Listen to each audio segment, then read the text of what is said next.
Welcome to Leco Academy. Now, in this video, we're going to handle a question under second theorem. And here the statement says, in the diagram below, points A, B, C, and D, A, B, C, and D are on the circle. BD is the diameter of the circle. So BD, this is the diameter. Now, a diameter, it is the line that is passing through the center touching to the circumference. Angle ACB is equal to 42. ACB. So this angle here, this is 42. CAD. CAD. This angle, this is 33. And the lines AC and BD, so AC and BD intersect at X. So this is X here. Find number A, CBD. CBD. So the angle that we are calculating for, it is this angle here. So this is the angle that we are calculating for, CBD. Now, how can we find this angle? Applying the properties of second theorem, the other property says angles formed in the same segment are equal.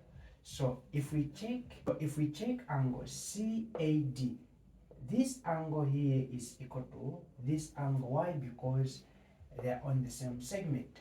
So for number one, our CBD, this angle is equal to 33 degrees. Why? Because they are on the same segment. So CAD and CBD, these are on the same segment.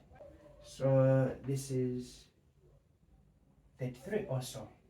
The other angle that is on the same segment, so this is 42, meaning this angle here, this is also 42. Why? Because they are on the same segment. Now, number B, ACD. ACD. So the angle that we are calculating for, it is this angle here. Now, one thing that we need to understand here is that BD, this is a diameter, and the lines that are subtended from the diameter, they add up to 90 degrees. So line BC and DC, these they are subtended on this line here, which is the diameter. So this angle, this is a 90 degrees. Now, if this is a 90 degrees, to calculate for this angle here, we are going to subtract this 42 from 90. So for number B, this is ACD. So to calculate for ACD, we subtract this 42 from 90.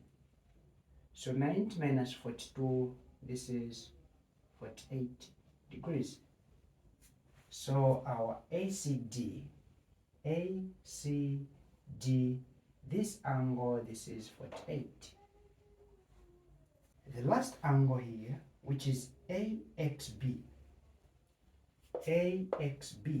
So our AXB, it is this angle here. Now, how can we find this angle?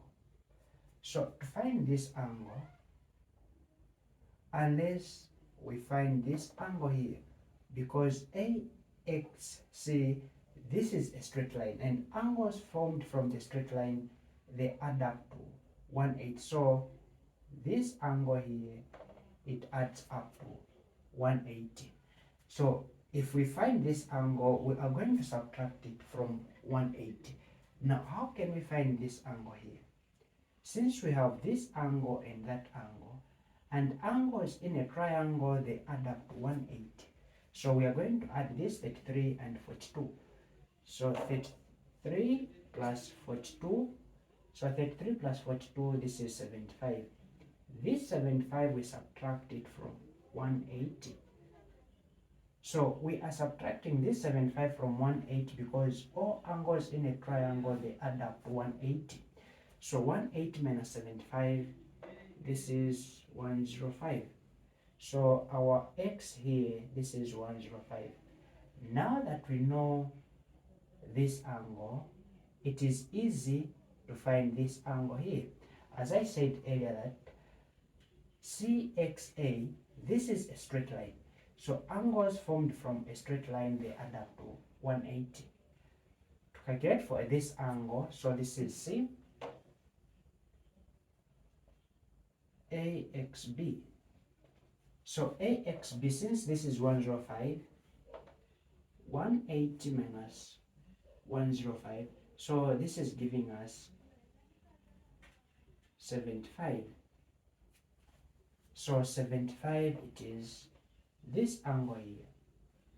So our AXB, this is equal to 75. So this is how we handle questions under circle theorem. We apply the theories and the properties